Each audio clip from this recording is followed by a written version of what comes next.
kusadimon natuɗo woyo andingen o naati waɗa ɓey ko perkoy sakita ɗum ɗo page ji men to yo buy waw yiwde Umaru Bela hello ko to tolaba hello Diallo Mahmoudou Talibe hello Diallo Jombarki Ibrahima Boubassou Souleymane Bari ibe lelma mi salminima moƴƴano vidéo ma on heɓi audience janno concert casserole mo waɗa on ça a bien donné mi weltanike ma mi jarnima ka wonɗa ton mi tolanike ma Kissié mi tolanike en fof kadi Kissié nokku kala ka wonɗen yafe ɗo ɗum on wonno cross postage on ala ƴettude fewn ɗo mi anda wayi hermane o hewtike ɓeɗo wontirɓe Espagne ɓeɗo rapidement mi sakita ɗo 150 personnes natuɗo o mi sakitu andina ɗimoɓe muɗum ɓen wondema ko ɗo hande ardirɗen gandu e noon ko ndu waɗi si ardirɗen ɗo ko ndu kadi waɗi si retard men on ko 1 heure de temps o yi kadi ka informaticien jo meɗen on ɗo andini eɓɓoreji ɗi mbaɗɗen fi ɓe wonɓe sombade page ji meɗen ɗi ay bay tum mi yalti mi fourniti mi yetike en secret on ko ndu waɗeten page ji maɓɓe ɗin ɓe desidi ɓe ataka yo page ɗo ɓe desidi ɓe sompoto ɗo wañaki no somporto noon bon oya page hakkil famo e pinal on ɓe gandi déjà ko ɗerol ngol piiriɗuɗen e maɓɓe fimaggol ha si hettuɗen ngol lebbi jeenayi e ko fawi kiɗen gerdude e maɓɓe fimaggol awa ɗo kadi noon ɓe ƴetti disposition ji ɗin so ndaari live mo mi wanno on ɗimmo on e alkamsa ka wiwɗen ɗo respectons les consignes à un moment donné ari page on ino mas ari vidéo on ino wirna ko ɓeynata kon hay ɓe waɗan mo filtre wiwgol ngol wondema ko wona wolede kon e makko ko piiji hulɓiniɗi e piiji bonɗi ɗi tawata wano wonde si tawi ayi ƴiƴanka woni ka hibbi ma ɗum ka goɗɗo tawata ɓandu mum no wirti ma ɗum ko tawata ray fayɓe ino gollinede ko tawata sali a jaɓali ɗin ɗon fof ɓe wirnayɗi ɓe waɗa ɓe suɓinama an ko honno si tawi a uddita e ndaara ɓe yettoma sa udditi andu ko woni ton kon na ko laba ma na ko moƴƴi ɓeynama an ya suɓo hay ɓe waɗi ɗum en live ɗon ko cippiro jano noon woni ko waɗa ɗon fi ɗum ɗon puisque no giɗen pirdude maɓɓe ɗon ko ɗum waɗi si artirɗen ɗo informaticien jo meɗen on noon andini en ɓe ari ɓe abonike e page on ɓe signalude page on tuma noon ɗum ɗo waɗi o ini hannde kadi en waɗu ménage on yen aɗa fitten page ji ɗin fof so wattani no yila koko ɓeynata troll ko tawata ara créete arano e nder saluji ni ɓe ara ɓe créa 100 compte 1000 compte par jour hara ɗi fof ko goto moƴƴini ɗi ɓe jonna ɗi noon tâche goto yoɗi waɗu yo kanji ɗi fof ɗi hawti tu ɗi signala page si ɗi woni wulore signaluɗi page goto on o wulore ɗon kadi fof woli piwum gotum kum soñja e page on taw ko ɗum waɗi konko mi yetto on ɗo yo ngaɗa sompo ɗon page ji maɓɓe ɗin o yawitoto ɗum kono ko cippiro jano won ɗon e yiide ɗon hiɗe waɗa ɗum ɗon hay c'est plus efficace que kayneten ɗo ɗe ƴettude groupe ma kaje ferondire no ɓuri ka ƴetteten ɗo sunnantine par ce que kere on fewno kaka réseaux sociaux je woni e waɗude monde on o évolue joni hewta ka nada nawnare e nder leydi hewta hande ɗo ka adda rébellion ma adda konko yimɓe bonnoɓe e leydi ndaaro tum fenande bugoɗade ka réseaux sociaux ji koko Allah on ndalono kon ka suratul hujurati ko ɗum woni fewnike e muɗum en adi en hewti on zamanu ɗon nga tawata ƴettu tum fenande bugoɗade jama on hendoto nde ŋoñorode sekitirande wason andi jigawal buganama tew kono yimɓe ɓe wata kokon ɗon e yiide no wadde ɗo fu yiɗi pays ji ɗo ko ɓeynata fake news ko ɗum ɗo woni guerre keso on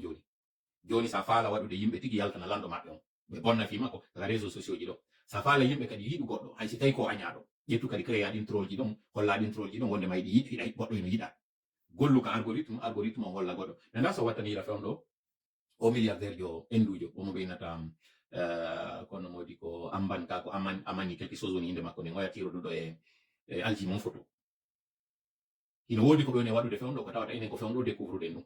gollugol e algorithme ji ɗin jonna Facebook mbuɗi fiyo taw kala ka udditirɗa page ko kamɓe yiyata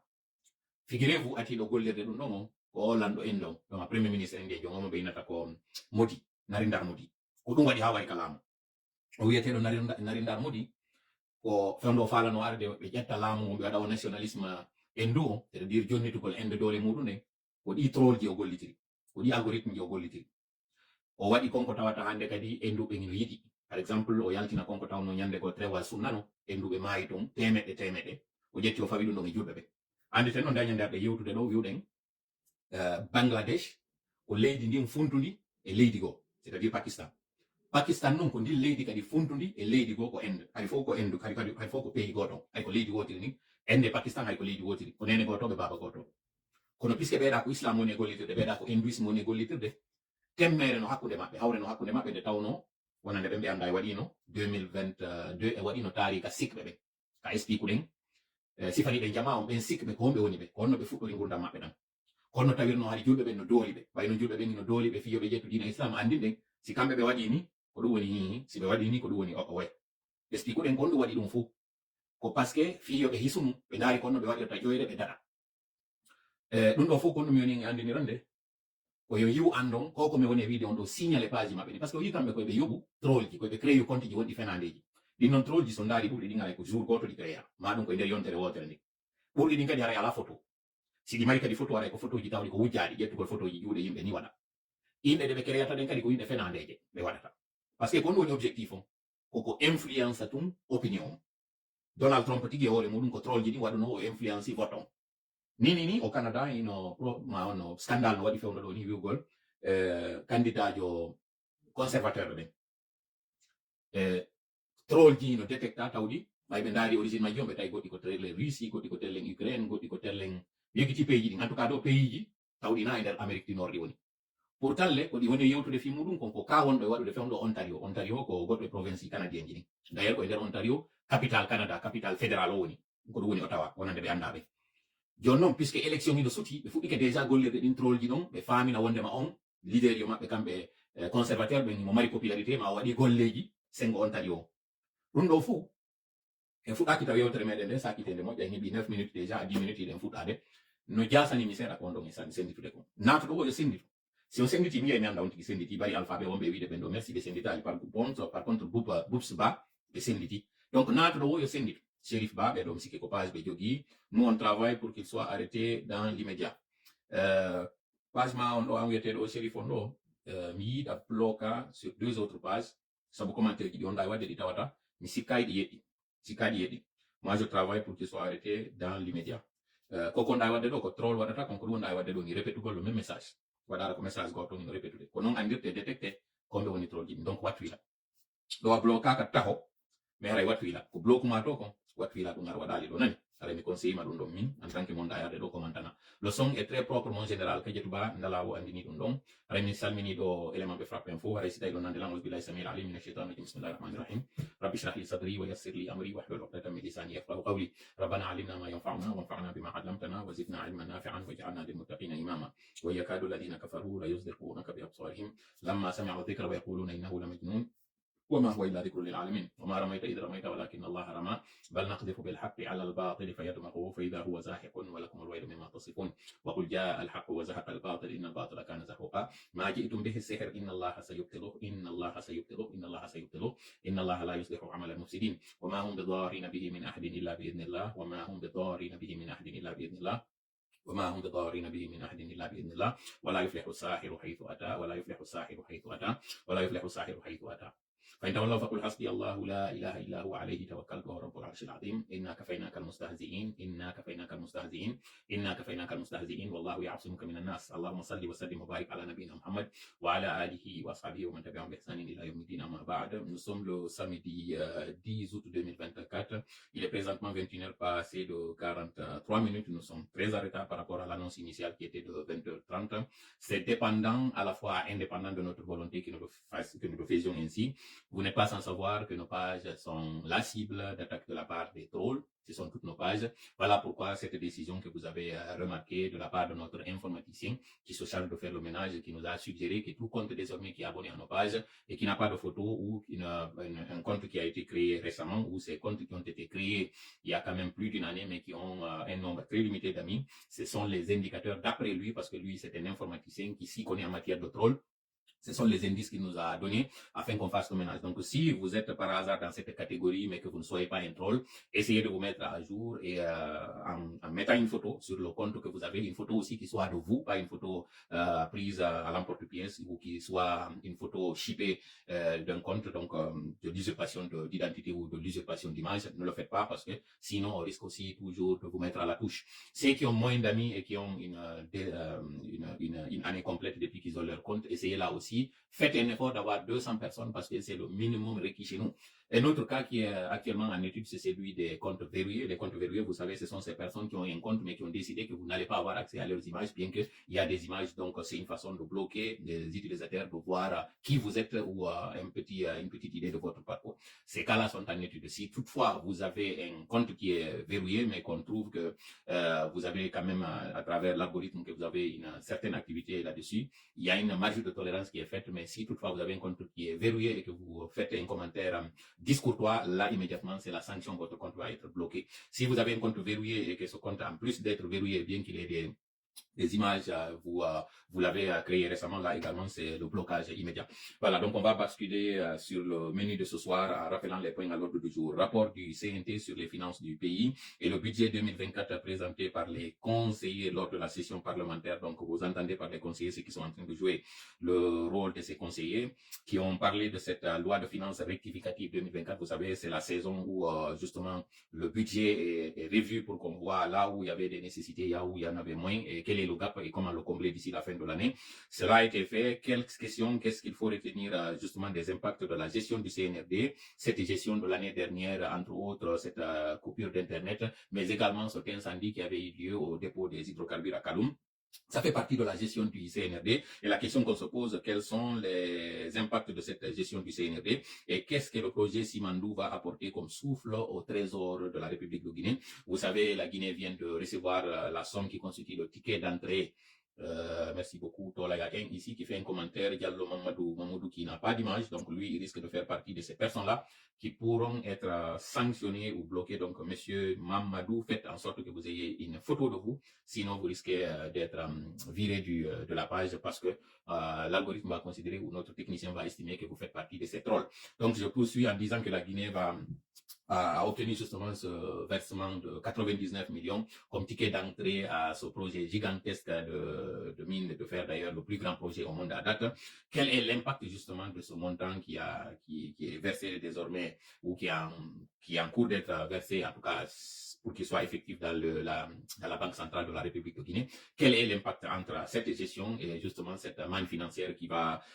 atterrit dans les caisses de l'État? Deuxième question, c'est décision d'exclure cette fois-ci dans un tout autre domaine. Nous allons parler d'un parti politique et pas de moins de l'UFDG. La décision d'exclure des responsables de l'UFDG pour leur appartenance à une structure qui milite en faveur d'un changement à la tête de l'UFDG. Entendez par là le CERAC. Question, là on en a 3. Le parti a-t-il respecté cette fois-ci la procédure d'exclusion ou bien il y a eu précipitation encore? C'est la première question de ce deuxième sujet. Toujours un petit B de ce deuxième sujet, quelles sont les options qui s'offrent aux exclus qui disent ne pas reconnaître la décision du parti? Vous savez, après la décision qui est tombée en début de semaine, les concernés se sont fendus d'un communiqué. En tout cas, chacun en ce qui le concerne a dit ne pas reconnaître cette décision en invoquant d'ailleurs des incohérences, mais aussi des faiblesses par rapport à cette décision qui est tombée. Nous allons en parler. Le troisième, un petit C de toujours le deuxième point. Le parti avait-il besoin de notre front interne lorsqu'on sait qu'il en a plusieurs d'ailleurs à l'externe, mais également à l'interne. Nous faisons là allusion à ce verdict entre l'exclu qui est pour lequel ces personnes sont en train de se battre pour qu'il revienne. La justice, justement, a décidé qu'il soit réintégré dans le parti. Mais ce front-là, au moment où le parti prépare ses congrès, est-ce que c'était un front nécessaire? Est-ce que ce front-là était la chose dont avait besoin ce parti lorsqu'on sait qu'il est en train de traverser des zones de turbulence? En petit C, en petit D plutôt, et c'est le dernier de ce deuxième point, les revendications des frondeurs exclus sont-elles fondées de légitimité? Nous allons en parler et pour cela, nous allons avoir un des concernés qui est notre invité sur cette page-là. Il s'agit bien évidemment de M. Lamara Napeti, qui est l'un des frondeurs et qui a d'ailleurs eu une position un peu mitigée qui disait qu'il y a certaines personnes qui sont soupçonnées ou qui sont accusées d'être des frondeurs auxquels lui ne se reconnaît pas. Il estime d'ailleurs qu'il n'a aucun lien avec ces personnes-là, mais il a fait une sortie où il a réitéré, entre autres, sa position, mais aussi il a expliqué quelles sont les motivations qu'est-ce qui motive sa décision, tout en prenant défense de ses co-accusés.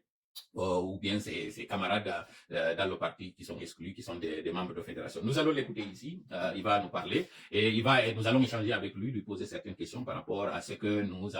n'avons pas compris. Le troisième et dernier point, ce sont les divers, si toutefois le temps nous le permet, parce que déjà nous avons consommé 20 minutes banalement comme ça, alors qu'on voulait que cette fois-ci, ce live-là ne soit pas, en fait, qui ne dépasse pas les 2 heures de temps. Voilà ce que nous avons aujourd'hui pour vous en parler. Donc, dans les divers, nous allons parler de ce résultat de concours d'accès à la fonction publique à ces enseignants qui ont été recrutés,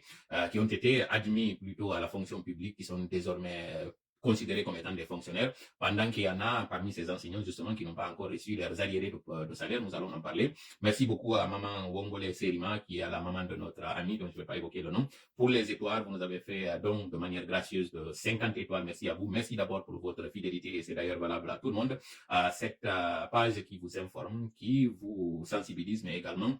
qui prend de vous la même chose, donc qui écoute vos sensibilisations, mais également qui prend vos informations, parce qu'aujourd'hui, au moment où toutes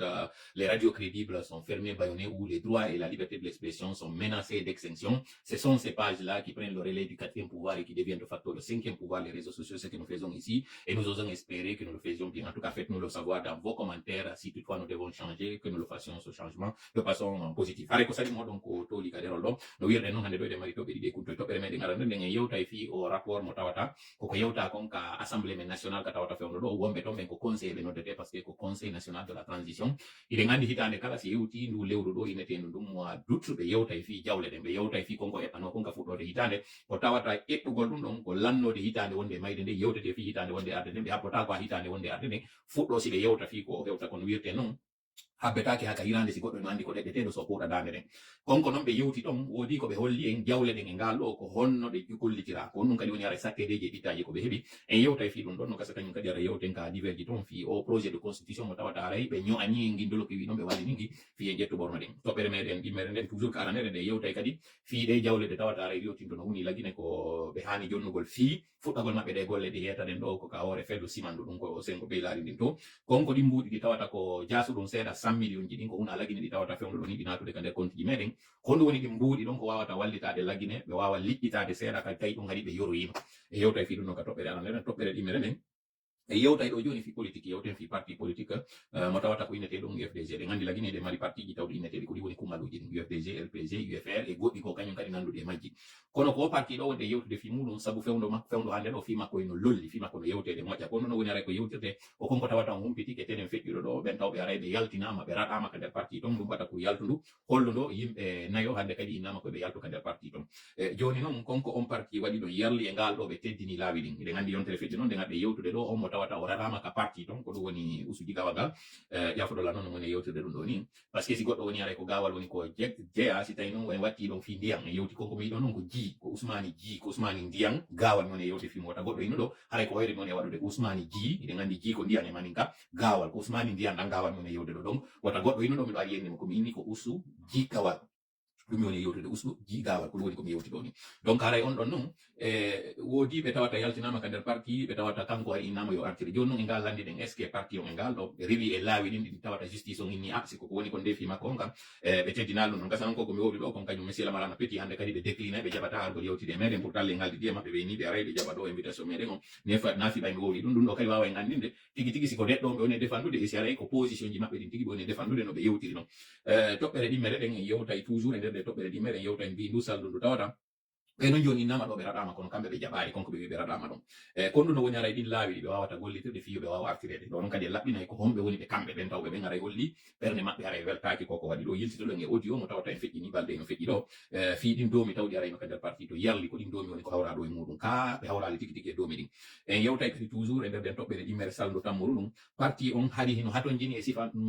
o ngakke ɗo haari parti on fewndo konko tawata aray hiɓe mari ɗin soñjaji ɓe heɓɓi ɗum wondema ɓe waɗay congrès maɓɓe on congrès maɓɓe hannoɗo waɗigol jibi 2020 par ce que instance ji ɗin ɗi woni kadi que est ce que hari ɓe haton jini ɗum ɗo est ce que fewndo ɗo ni no feppodiri yo taw goɗɗo eno mari dogu reedu ino landade kañum kadi golle tawoji haare kaka goɗɗo emoto est ce que ɗum ɗo ara no fodduno e parti on e jaboto ɗum ɗon kañum kadi sakkitore gonɗum on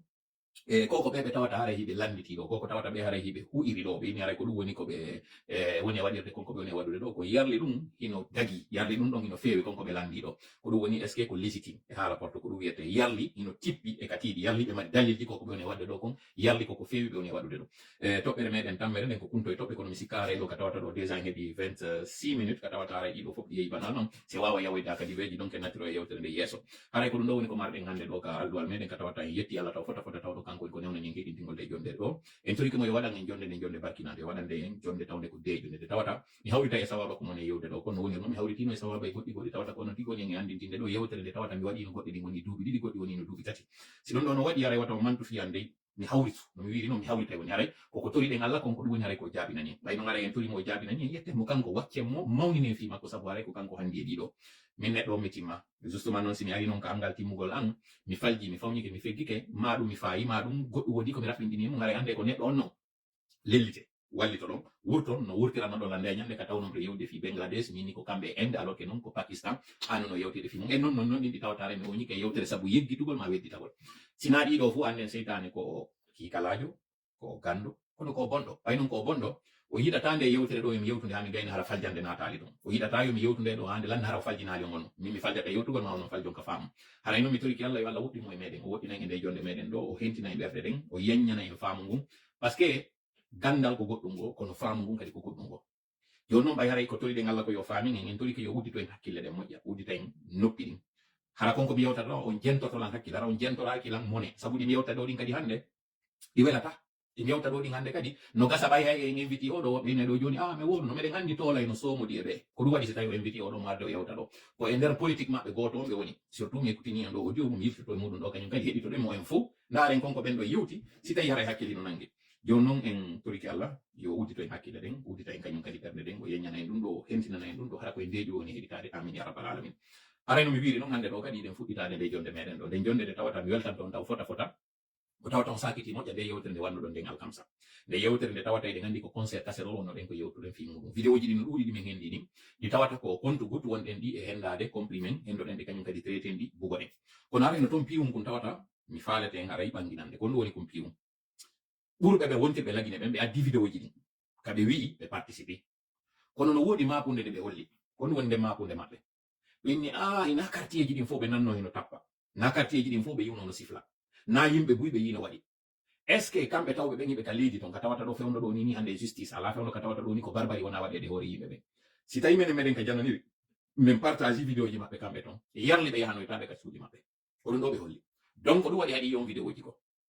ɗiɗi ɗon min partage ɗo ɓurɗi ɗin e majji ko wontirɓe sengo Sénégal wontirɓe sengo Côte d'Ivoire wontirɓe sengo Gambie wontirɓe sengo Sierra Leone wontirɓe sengo Angola wontirɓe kala kaɓe wontiri ɗon ko ɓe yiwɗen ɗo vidéo ji muɗum na wondema lagine waɗade miɗen jogui ɗo vidéo ji tawɗi hiɗi laba moƴƴa noon so yiɗi o welta to moƴƴa joni noon komi faala andude min o jooɗiɗo ɗo mo tawata kami woni ɗo mi tangina tom ɗo hisi hay siɓe am ɓen hisali Martin Luther King innayno ka ko Malcolm X goɗɗo e maɓɓe o inni wo en wawata wonde hisuɓe hay goto e meɗen wawata wonde hisuɗo tanke en fof e wonali hisuɓe en d'autres termes min kam inata ɗo miɗo hisi siko min tun hisi haray mi hisa par ce que ko heɓinmi ɗo kon e ko heɓoyta ɗimmojo an on kon si tawi min komi heɓi kon ko moƴƴere e kisi e ɗimmojo an on kono kanko ko heɓi ko tana sabu komin jomodiri kon haray mi wawata wonde e jam mi wawata wonde hisuɗo mi wawata wonde mo ɓernde mum deeƴi e piide misal fewno ɗo hande ko samedi mo kala ka wontiri fewno no fowtade no fijidude ɓe guri mum min ɗo haɗi mi wawa wadde ɗiɗo ko par ce que onon ɓe guri ande e leydi andi e kala inneteɗo ko guinejo hande ɗo hisa donc kanko ko wonno mo wiwno inni wo en fof en wawata wonde hisuɓe en wawata wonde daɗuɓe fanni manti e wakkilaki wondema heddota ko goto e meɗen mo tawata eno leydi kono no ɗum ɗo wawirta wadde ko tuma wontirɓe lagine ɓen tigi andi wondema koko wonɗen cippirande ɗo ko fi maɓɓe kadi hara ɓe hulali ɓe wona ɓen suusuɓe sabu ko cuucal maɓɓe ngal ɓurtata enen kadi wallitade ga ko cuucal maɓɓe ngal ɓurtata enen kadi wakkilinde ga kono si tawi wano no goɗɗo yetorila noon wondema woɓɓe go ara daranmi ɗo kono hara ɓe falaka yo ande ɓe ara daranmi haray ɗum ɗo no hulɓini dey haray ɗum ɗo hino ɓuuri maɓinade wurin ko senerde woni e waɗude ko sabu haray ɗum ɗo holli han joni jolokoje ɗen ka koye meɗen ɗo han joni ɓeɗo yiwali Medine Bari inni ko Martin Luther King woni ko yewti ɗo jolokoje ɗen fof ɓurɗe hulɓinade de nade jolokoje ɗe waɗeteɗen ka juuɗe nade ɗo ɗe jolokoje ɗe waɗeɗen ka juuɗe ka koyɗe ɗeɗo ɗe hulɓinaki par ce que ɗeɗo iɗe reeni ɗe goo ɗimmel mum kañum kadi iɗe mari ndin jandi ndi tappirte nde ha ɗe taƴa ɗeɗo hiɗe wawa ñande goo ittede kono ɗe jolokoje ɗe tawata kaka nder koye meɗe woni ɗeɗo jolokoje se wattanayila ko ɗeɗo ɓuri mettude ittugol ko ɗeɗo kadi ɓuri mettude gerɗugol e muɗum hara mi weltanike ɓe maketeɓe ɗo Roguiyatou Diallo koɓe wonɓe très fidèle ɓe soobini kañum kadi ɓe wakkili moƴƴa moƴƴan woɓɓe ko kañum kadi waɗi hara ko live ji ɗin tigui ka page maɓɓe no mi wiri noon ɗum ɗo hara ɓayna yewtere ndi juuto hara e weltanike ɓe ɗo moƴƴa moƴƴan yewtere nde giɗen fuɗɗade nde ɗo nde tawata no mi wiri on noon na hitande nde muɗum ko moɗa toni hojjata mi worona hen ɗum ɗo suuba mi holli en kadi minni ko hakkil waɗata guere kala ka hakkilki golli ɓandu ɗum fototo kono kala ka ɓandu ndun sikki hakkille ɗen noon kaka hoore taka nder ɓandu koye kañum kadi ɗe jeeya kono ko faalaɗe yewde ɗo ko doole ɗiɗi ɗe neɗɗo o jogui ɗe ɗen doole ɗe tawata ko tewu ngu woni e wadde doole ɓeyna ɗum ɗon on force physique e ɗen doole ɗe tawata ko hakkille ɗe woni e gollude ɗen hakkille ɗe tawata watade yiide ɓeyne kaka nder ngaadi ɗo woni kono a reality hakkillaka nder hoore to woni en sappoto tunde hoore wiyen ko nder ɗo kono hakkille ɗen no ka nder ɓernde ɗo hakkille ɗen no ka hoore ɗo hakkille ɗen no e nder ɓandu ɗum fof sabu ko ki hakkil ɗo woni ko yuɓɓodiri e kala ko wiyete nder ɓandu ɗum e wiɗon noon laawi ɗin ka tawata ɓandu ɗum wonki kin e yaasi on huwodiray koye nder dambuɗe joyi ɗum waɗata dambuɗe gite ɗen yiya koni kon ka yaasi dambuɗe noppi ɗin nana koni e wadde kon dambuɗe hunduko ngo ka tawata ara ya mettoto kon koni ɗum annade dakame on anda e ɗen dambuɗe ɗe tawata ɗen ko ɓandu maɗa ɗum woni e memude ko ɗiɗo woni ka yewtete kon fimu donc vue oui odorat kañum kadi kon ko tawata kon ara goute kine ɗen kañum kadi koɗe susata kon e ɓandu ɗum ɗuɗo noon ɓandu ko hen fof on waɗi siɗen fuɗɗorade ɗo yewtere nden yewten fiɗum ɗon andintinen ko par ce que en neewi wadde cippiro e nder noon konko wonɗen e wadde cippiro ngon fof en sikkude ko si en ɗuuɗi wawen folude en sikkude ko si mbuuɗi heɓike wawen folude ma sikken ko wongol ngol ɓuuri neɓude ka cippirgol wawata waɗude jonna en expérience mo wiyeten kon expérience wonɗen e waɗirde gueɗo non non non ɗon ko faljere jande wonde e piide no misal ko monen e yewtade ɗo kon hiɗo yawiti ɗi réseaux sociaux ji ɗo yawiti kañum kadi koko mi woni e wadde ka live ji ɗo fino yon andu ɗum ɗo moƴƴa rowani mi yeeti noon ɗo mi inni CNRD ko mi faala ko woni e waɗude par ce que CNRD konko tawata kon hiɓe coupi o internet min ɗo en kamɓe ɓe sikkude ko menen ɓe woni e ittude mone ɓe sikkude ko menen ɓe woni e waɗude alors que noon ka tigi tigi ko hoore maɓɓe ɓe woni e waɗude ko non no waɗi ɗum ɗo ko hakkil golli ɗum ɗo par ce que ko ki hakkil ɗo feraniɓe ngol forowol banana ngol ɓe ari e muɗum ɓe morti ɓe waɗi konko tawata ko contre maɓɓe woni e yiltitade hami explique ñon ñande goo ngol tindol ngol yewtugol fi Los de Morlam ko on tawɗo ko wuddunoɗo hakke ma ka wuddi o yiɗata okkorde goɗɗo o ñamete makko mo ɓeygu makko waɗi ñande goo noon o wiɓe on gorejo tawɗo kañum kadi o fundi o fiɗi o inni wondema o ñamete ɗo hande ɗo Morlam ñamatamo kañum to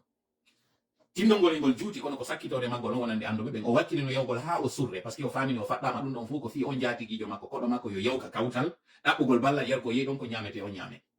tawi o falaka nde wuyre ɗo sendudude e ewdimojo makko ɗo o wakkilino wongol ɗon ha ɓe ƴetti ɓe ukkimo ka nder berɗe ɓe surrimo alors que o mayali ɓeygu makko no andi o mayali o wakkili ɗum ɗon on sakkitode muɗum ko honɗum gorejo makko anduɗo ɗon ko saabu guddan woni e waɗirde ɗum ɗon kañum kadi wakkili puusimo ha unoyi ka nder ngay ka ton o surra o e yiltiti ƴettiti e ngu ñamide ɓeygu makko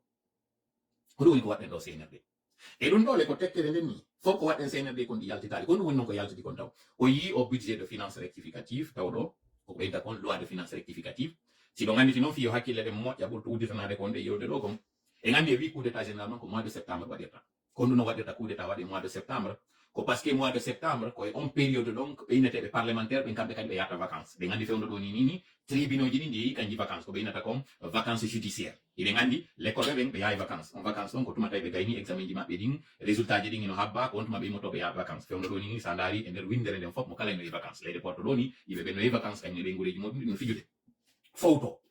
joni noon ko période ji yarirte si parlementaire si tawi magistrat ɓe ɓen waɗi konko ɓeynata kon vacance judiciaire ɓe yeehi kamɓe kadi fowtagol fewno ka tawata ndiyan ino sajude enen ko daara ndiyan tan kone sajude ɗon haray golleji no metti fi waɗugol kamɓe wonɓe leyɗe porto ɓen ko fewno on tuma kamɓe haray nangue ngel no woodi fijugol ngol haray no woodi no fijiri e moƴƴana donc ɓe waɗi mo kala waɗi konko tawata arrangé ɗum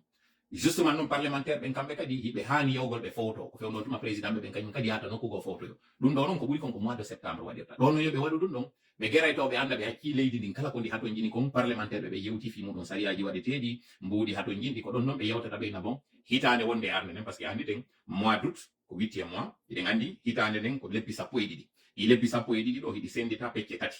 en pecce tati toon feccere kala ene waɗa lebbi tati 4 fois 3 ko 12 woni hawrude joni noon wonde ɓe sendita ɗum ɗo on pecce nayyi ɓe waɗa lewru ɗum on no feccere kala lebbi tati kono en tant que tel ko ɗum ɓe waɗata ko yaraɓe hewta nde hita nde ndu lewru ɗo tawde ko jeetata ɓuru ndum ala heddike lebbi nayyi ɗo yo hitande nde lannude ɗin lebbi nayyi habbaɗi ɗo heddiɗi ɗon ko ɗin ɗon woni timminoji hitande nden ka tawata ɓe darta nun joni lebbi sappo e ɗiɗi tawɗi ɗin ko ɗin ɗon wonata hitande nden fof ɓe ndaara si tawi e ƴettino misal ñande goo wiwɗen si innama e nder suudu ndu yimɓe jowono nder ɗon fayɓe ɓen e nene muɗum e baba muɗum baba on woni e ndarude nde hitande ɗo ko jelumen haton jini kayɓe yawɓe l'école ɓe wonɗo primaire na goto mo yoɓante wonande wonde on ka collège wonɗon ka collège na goto yoɓante wonɗo ka lycée wonɗon ka lycée kadi na goto yoɓante wonɗon ka université nene bobo kañum kadi kanka jarani woodi kankadi ko hatto jini fi konko innete kon maafeji ɗin jonnire misangal noon fi o weɗo fi joni noon jongalle ɗen o ina ɗi lebbi 11 wonde e arde ɗo ɗin o habbotako noon ha wiye ko fuɗɗode hitande nden ko ado hitande nden fuɗɗade ka lannode nde yaw jooɗoto o waɗa ɗum ɗon o inna haray pay kun an taw kun kanko o yahay wano l'école makko on ko bonfi o woni e yaade kanko emo hoɗi cause o taw ɗon kañum yahay ha koléa paasi ɗe ɗo ɗin na goto o ndara noon o inna bon aller retour on o yawo bonfi on ko tel yoɓante yawo koléa on ko hunde ka yoɓante kono yawo koléa on par exemple ɓe mari yayiraɓe wonɓe koléa ton ko tawata so yoɓanama ɗin paasi ɗon o yewti to ɓe yayiraɓe makko ɗon mo wawi yade ñamoya ka maɓɓe 10 heures mo wawi yade ñama ka maɓɓe midi on so immo o arta donc on ɗon on e o taw o yawo ka bonfiɗa kanko tawa on paasi makko eno ɓuuri fanɗude kono so ari o hewti ka l'école bonfi ɗon kanko haray ala fuska o yoɓete to donc yo yoɓinem jooɓa ko ɗum ɗo noon hande kadi wiyete bon haray mi jonni kaali tel mi jonni kaali tel mi jonni kaali tel halana ko ɗum ɗo wiyete eɓɓama fi hitande électricité mi yoɓay tel courant mi yoɓay tel ndiyam mi yoɓay tel ɗum ɗo e ɗum ɗo fof yewte si ɓe waɗi ɗum ɗon on fof ɓe eɓɓi ko on ɗum wonata geɓal kala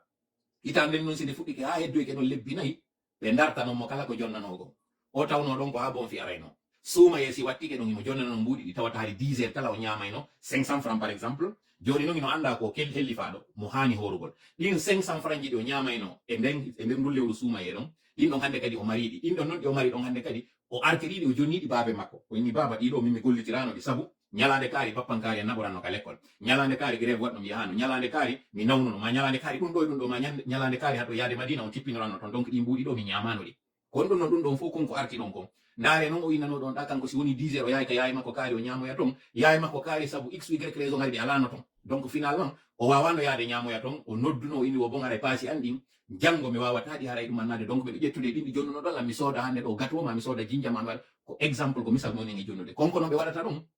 gaɗa ɗuytu ɓeytu e konko ɓe waɗi ɗon noon ɗuytu ɓeydu ko ɗum woni ka parlement on duwa waɗude puisque no fewno ko CNT woni waɗude on CNT ɗon no hande kadi noon jooɗo ndaara ina bon en eɓɓuno hunde kaari wondema mbuuɗi aray tel mo kala jonnetino ɗum ɗon finalement ɗin mbuuɗi ɗi heɓaki taw ɗo de na ko ɗi gollitira ko hay meɗen habbitino wono par exemple jongalle ɗen hay mo eɓɓuno wondema conteneur ji o adda e madina ɗin conteneur ji ɗi o addi ɗon o yeeyey ɗi o heɓa marchandise kaarijo tel kono joni noon ɗin conteneur ji ɗon saabu guere on tawi no waɗude sengo ka uti ɓen to yemen bateau makko o wawani arde tinna ma sabu ko tawata Chine fewno ɗo ni no mari probléme ka tawata marchandise ɓe ala hendade tinna commande makko o retarduno ma sabu ko tawata kon hay mo eɓɓuno ko hunde kadi ɗin ɗon fof o yewtadi ko ɗiɗo noon innete ɗin ɗi tawata haali ɓe huulino goɗɗum go kono goɗɗum go waɗoy waɗen ɗo noon pause ɗum yittiteɗen ɗo e feeji ɗiɗi fe ara noon ko septembre 2021 ka tawata eɗen andi en fof ko yeggitade rande ñalande nde tawata coup d'état on waɗuno on coup d'état tawnoɗo ko c'est dans la nuit du 4 au 5 septembre 2021 o waɗi e yewtino ɗum ɗon ko tawno parlementaire ɓe ɗen Amadou Tamaro Camara tawno ɗon ko kanko wonno ko ardi on parlement on tuma e yi ka wadda ka barwal ɗo ka o esdiki wondema fiyoɓe arɓe waɗa on session maɓɓe ɗon fiyoɓe arɓe fotta ɓe waɗa ɗen golle ɗon hay mbuuɗi ala anditen noon hay ɓe waɗi o troisiéme mandat on en expliqui on tuma wiwɗe mbuuɗi ɓe ala en expliqui saabu konko ɓe waɗi ɗon ndin jawdi ndi tawata woɓɓe go addanaynoɓe ka jananiri ndi mbuuɗi arali andin ɗen enen kadi ka innano après les résultats konko wiyano ɗon pas de recul haalduɗen en fof koyen fermo magasin ji ɗin on tuma on période ɗon ɗo yo yaw ha hande kadi inne bon o recul pour mieux sauter aynano magasin ji ɗin hande kadi o uddite ko tawata ɗum ɗon kañum kadi e yewto e fi muɗum ka toɓɓere ɗimmere ko homɓe woni ɓen wonɓe e soutenude parti FDG on ko on ɗum wonno pression waɗano ɗon on tuma yore alaji sellu fiyo magasin ji ɗin uddite ko on ɗum kañum kadi wonno ko waɗa e hoore maɓɓe kamɓe tigi opérateur économique ɓe waɗuɓe ɓe pression e hoore alaji sellu ko on ɗum wonno on tuma ko gouvernement on Alpha Condé ko nodduno woɓɓe maɓɓe menacé ɓe ka tawata ɓe maridi contrat ji kañum e état on ka tawata ɓe occupé bâtiment ji public ji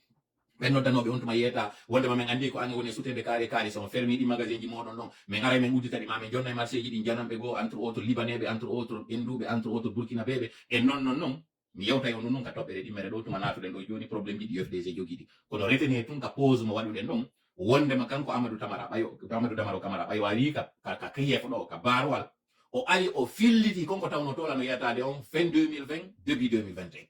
komi woni waɗirde o pause ɗo mi insista e ɗum ɗo ko par ce que han joni ɗen jogui leyru ndu tawata on iɗo yawiti han joni ɗo yewtede konko tawata ko solution on kono han joni ɗo yawiti on solution ɗum ɗo eɗen yewtude taw fi laamu yanugu ngun ɗo en ara e ngu fewndingo ɗo mi dara noon combien de minutes mi heeɓi ɗo 44 minutes ngol laamu yanugu ɗum fewnotoɗo wonno arde ina mbuuɗilan ni ha wewɗen on tuma na ministére ji woodi ko monastére ji kanko tigi monsieur Alpha Condé o ari o confirme ɗum ñande goo imo yewtude o inni o woɓɓe no wiide d' ailleurs na ministére ji woodi ko monastére ji o inni ɗum noon kanko yiɗi san fuu kala mo tawatare ko mbuuɗi faala ino wawi yaade ɗen gandi toon tuma ɓe fermono laawi ɗin fuu kala ka mbuuɗi ardirayno toujours mi inni on komi woni insistede ɗum ɗo ko hollugol on hande ɗo ɓe ko woni suuɗude ɗo kon ɓe hankin ka jarno suuɗude sifa muɗum yeyi non hakon ko be woluno don tay ko kanko tigi arata confirma don dans d'autres circonstances ka tawata haybe yeddude no be na non kambe ça c'est derrière nous be ni hande kadi élection ji di wadi et puis kambe be évoluer be ni mbudi kadi no wodi non ngite pose on arte non et deuxième pose go par rapport et toujours on 5 septembre ko waduno on dum iden andi en hebi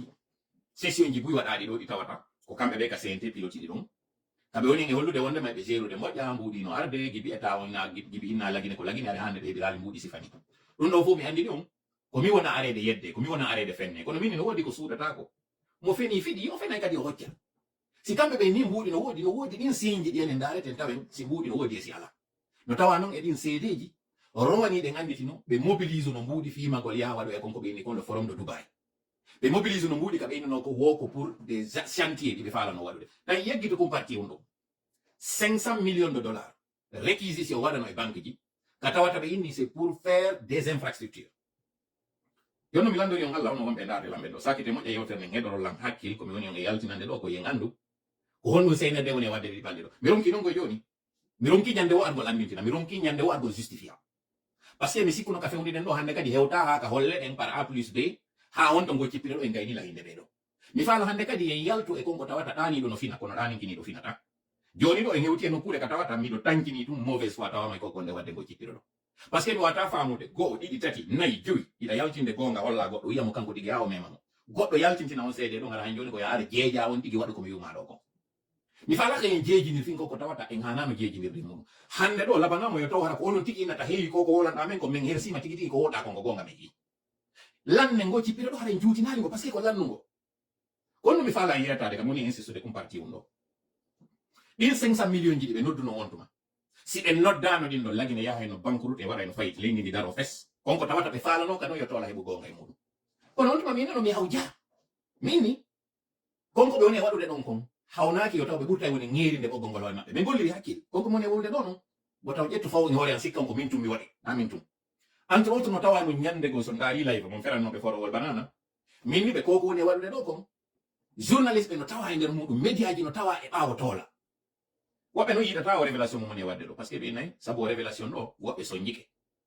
c'est vrai wobe so njike en fop en so njike kon hari il fallait que nabe ha pousser be wala erreur parce que koko be fermi di media ji do burti décrédibiliser de kambe CNRD konko be wadi on acte don kanyum kadi hebi écho médiatique burti hollude jama on kayasi wondema ko hombe woni be kambe tigi parce que hari ko ma pousser be wada erreur on be yaltina yeso mabbe gon kambe tigi si on écoute Moussa Cissé o yaltuno wadi yewtere tawata be amno be menace journaliste be ni wota o publier dum kabe inu no wondema media ji din ton en complicité avec d'autres qui sont à l'étranger qui be déstabiliser de leydi ni mi wala ni on do mi fillo kanyum kadi harana manti wallahi piji buino wadde lagine mi hudo wallahi on fi on andu sobe mudumo entre autres restrictions internet on entre autres wadugo ligne téléphonique di wonde di jibo o machine écoute mo be sodi do o application logiciel écoute mo be addi do hunde di do wadi raka sina sabotola tola si arriva di do live o ari do fera ni ke be do foro wal banana be wayde nyande yaade wada blende ji wayde nyande ya militariser no kuwe be wayade nanga goddo sabu ko tola wori do si tola ari bari ndike wori dum goddo no wayi mande ka suudu modum de nyandara walo yali do sabu ko tola wori do ko o tewa dum kaka hakkil on den pirude ko ka hakkil menen kanyum woni be pirude justement non konko tawno on tuma tayi ko maabe kupa on internet non o sabu kulon mi do ari yewti be do mindi goddo no arde nyande kadi ko évasion o waduno fewdo ka tawno fopi no arde wola ko wolta page ni no sendita image yittite ndaron ko tola wolno ko de nyande o jemmano yittite ndaron ko tola wolno don ko tawata dum buri be perturbinde parce que kala kam mi woli ko tawata ko ne fe nder don il se pose de question kono tawata tola ino 1000 km milliers de kilomètres kono wawi humpito donc voilà pourquoi be décide ko ko inete kon internet ay moment donné so fala lando yimbe ben appel iwo États-Unis iwo Canada ko pano tayarata habe gayni wadde ko be wadata ko be uddito tay hande kadi WhatsApp feccata lagine kono tay ko WhatsApp ji ina din tun ko wonde yurude États-Unis e Canada dum non foko fiyo non o fiyo be canalise be wawa interceptude échange be wata on ko ndir be mudum be wonbe lagine kono hande moni aride be yewta on dido fo hande do se wodi soñju do CNRD ko frappon sino wodi mo CNRD ronki wawde hebude do taw fere fino dum ko tola et je le dis sans démagogie ko men andirde dum do ko yon yu ha on to andom ko yawiti don do ma ko ne arde jodo do wola ilaji makko do se on sikki dum ala sanjo de goddo ngi on sikki fenande mi fillito mi andintina on toujours ka pose Hosni Mubarak koko yete printemps arabe fi welu fi ko étudiant be jodi e der piolji mabbe États-Unis do ma Europe do ko tombe jodi be piloti resduma on insurrection wat on foppe ladi di dundaranke jido alorge be jodi ka der piolji mabbe CNRD no andi dum CNRD yawitaki dum kono yawiti dum do mita non poso mi continua a yotere ne youtube ngol non fewndo ka fewndiro andi to non konko bino non 500 million mobilisado en yido chantier woni ko suudu woni ko laptan woni ko lekkol woni ko datal ko tawata CNRD yeti ken 500 million di men landino di ka banque mais nyawlidi ko nder do dinada andon non kala ko na wiede projet fewno do wona do exécuté y compris ono be darniro do labe be ni be wonde makko wadugol lawol ngol wada dole maggo yugol labe ya amali on projet ko wona no do négocier de gibi monsieur Alpha Condé ko banque islamique de développement on kanyum kanyum banane na fo lagine de be winda e makko be indi ko budget national de développement ndari hande do chantier ji on de wadde dum fop lagine yaltina ne lan chantier ji tati holletedi don hay si tayara ko wadugol latrine publique hollol langin non inauguration makko ma pose de première pierre on windi der dum fonds ici de la mobilisation de 2023 réquisition banque ji parce que ni ko fi infrastructure ko dum be huni jama kabe wiwno dum be non c'est pour faire des infrastructures yete la mon infrastructure mo CNRD wadi gibi mbudi wan ko men non yaltintinande dum do fo ko yon andu CNRD ko bokkitori ha hewti den do ko imbudi 500 millions ji be jettuno fudo de non parti on tigi tigi jabagol konko yoden do ko on dum woni ko dum don impact e yaltinay do be hikkina yeso wi gongol ko yite ngen hubbi kon ka dépôt carburant les grands frères be famina na do ko yite ngen ka hubbi ka dépôt carburant ko dum don woni ko impacti recette ji habano din pour 2024 be wiya yen non kono mi fala andintinde jama dépôt carburant on ko mois de décembre ubi si mi yeggitaali mi sikki ko tellen 17 décembre yite ngen hubbi ka dépôt carburant si mi fayal do wami andintinde évasion on o wadi le 4 novembre entre wadugol évasion on le 4 novembre e wadugol konko wadi kon ka dépôt don ko moins 2 mois woni hakkunde majji kanji didi fewndo on tuma hay be wadi no session budgétaire mabbe on be wadi no konko inete on loi de finance rectificative du mois de septembre octobre novembre ko do wadi évasion décembre yite nge wadi donc be hebi déjà 2 mois in 2 mois ji don di tawata be gayni no hay boucle de konko inete kon pour 2024 dum don hay mbudi ardi di aroji di ngay gayna no ma cible de fi mo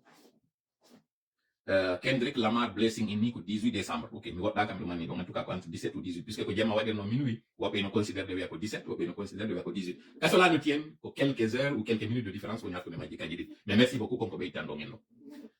Oui, frère Tola, 17 décembre. Diamant Balde, oui, 17 décembre. C'est pas grave. 17 ou 18, il y a que quelques secondes à Kounemagi ou quelques minutes si vous dites.